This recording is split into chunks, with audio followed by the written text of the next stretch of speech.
In this video we talk about graphical displays of data. We look at how we can use graphs to summarize data fairly easily or fairly quickly. We are going to be looking at continuous data today, so we're going to talk about histograms. Just a reminder, we can create histograms using spreadsheets, and a spreadsheet will often automatically generate the interval sizes for us.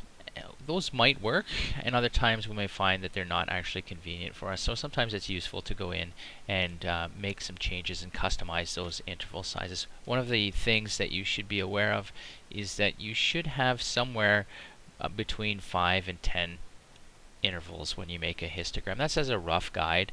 Some people will say between 5 and 20. You know, lots of textbooks have said between 5 and 20. It's kind of a judgment call. You don't want too few intervals, otherwise, I mean, the extreme case here is that you have one interval with all your data in, and it's kind of meaningless that way. So somewhere between 5 and 10, maybe 5 and 20, depending how much data you have and how separated you want it to be. So when we look at histograms, just a reminder, a histogram is like a bar graph with all of the bars jammed together because the data is continuous. We can have sort of values that go right up to the edge of one interval and into the next. So there are 4 different shapes of histograms that we can look at. The first one we want to talk about is uniform. So a uniform histogram generally indicates that the heights of the bars are roughly the same. They don't have to be exactly the same. In a perfect world, a uniform distribution would have heights all exactly the same. But if they're roughly the same, then we can call them uniform distribution. Also, each interval has an equal chance of being represented. I mean, if the bars are the same heights, then and we were to pick one at random, then the chance that each interval would be represented would be equal. And obviously this means that the data is roughly random throughout the range. So this is an example on the right here, this graph here. It's about wait times for a bus. So this is assuming that you don't know when the bus comes. You know that it comes. This might be an example for special events where they have special shuttle buses. You might not know that the bus comes every 15 minutes, or you might not know exactly when in those 15 minutes the bus comes, so you might just hang around and wait. So this could be an example there. So some people would wait 0 minutes, 1 minute, 2 minutes, and so on, all the way up to 15 minutes. And you can see here the number of people that wait is roughly uniform because the bars are approximately the same height. I know they're not exactly the same height, but roughly this would be a uniform distribution. If you were talking about a city bus, the city bus would probably have more people waiting for fewer minutes because they know the schedule and so on. So the second shape we're going to talk about is sometimes called a mound shape, but also called a normal shape. In the next unit we'll talk a lot about normal distributions, and this is kind of the introduction to that. Basically with this mound shape is you kind of get this kind of curve shape, sometimes referred to as a bell curve. And the important thing to note here is that the interval that occurs most is right smack dab in the middle. Generally the mean and the median are the same, and they're in that middle area obviously, and the modal interval will generally contain both the mean and the median. And again, when we're looking at this type of data, it's approximately, not exactly, but approximately just as likely to have data that are low compared to data that are high. So you will have some chance of getting data on the ends and a much higher chance of getting data that is in the middle. So anyway, those are 2 of the 4. Let's move on and look at number 3. So the number 3 is what we would often call a bimodal distribution, and this one is characterized by 2 peaks. So the previous example that we looked at here would have one modal area, so modal interval. The one that happens most often would be this highest point. In this example we actually end up with 2 peaks, and notice here again they're not exactly the same height, but there are 2 peaks, one on either side.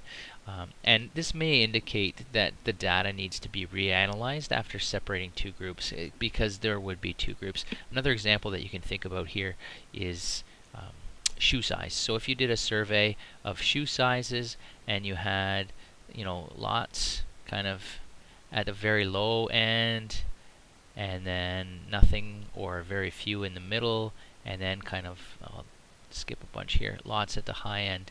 This could be an example of young children and their parents and their shoe sizes there. So you might realize that, oh, maybe it makes more sense to separate this out into the young children and also their parents if you're going to make decisions about shoes and shoe sizes and all that other good stuff. So that's an example of a bimodal distribution. We can also have what's called a skewed distribution. Basically, a skewed distribution is pulled to one side or the other of the range. You can see the example down here where there's a lot of data up in this chunk and not very much down here. So this is an example of a skewed distribution. And generally we say that the direction of skew is in the direction that the mean is pulled. So in this case, most of the data is kind of right up here, but the data down here ends up pulling the mean down this way. So this would be an example of a negatively or left skewed. If we wanted to do an example of a positively skewed or right skewed set of data, it would look more like this, where we have a bunch of the data sort of clustered on the left, and then there would be some other points here that pull the mean over to the right, and that's why it's called right skewed, is because these values down here end up pulling the mean in this direction, so skewing to the right. So for a positively skewed distribution, data is mostly on the left side.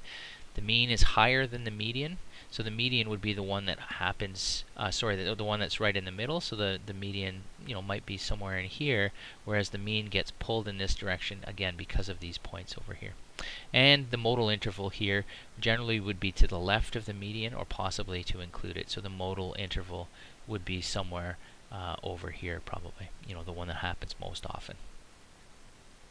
We can have negatively skewed distribution as well, often referred to as a left skewed, again because the data down here pulls the mean to the left. And again, in this case, the mean is lower than the median, and the modal interval may be to the right of the median. So if the median's over here, the modal interval might be over here, or might actually include the median.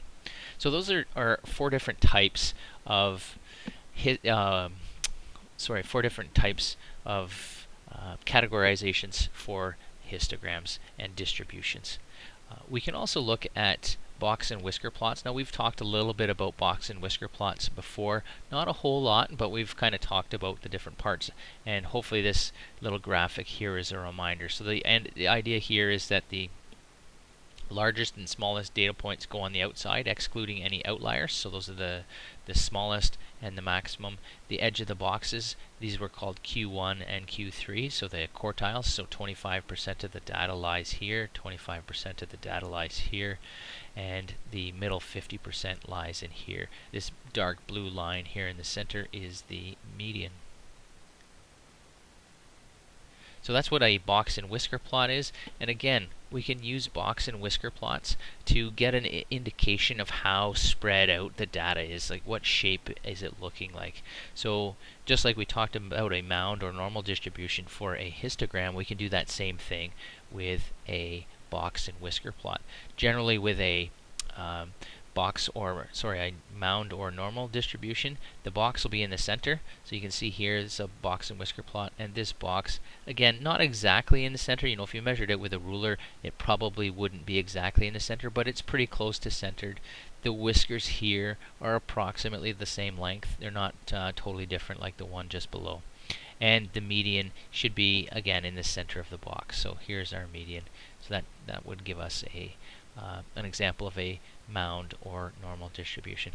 With a skewed distribution, again, the box shifts to one side. So we can see here the box is further to the right than it is to the left.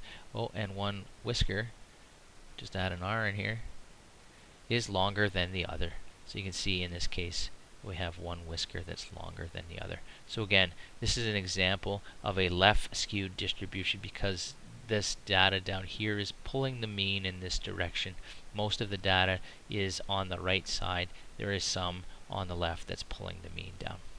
So that's a quick way to look at a set of data and to be able to tell, look at some graphs, and be able to tell some information about the graphs and the data as a whole, and to be able to describe them.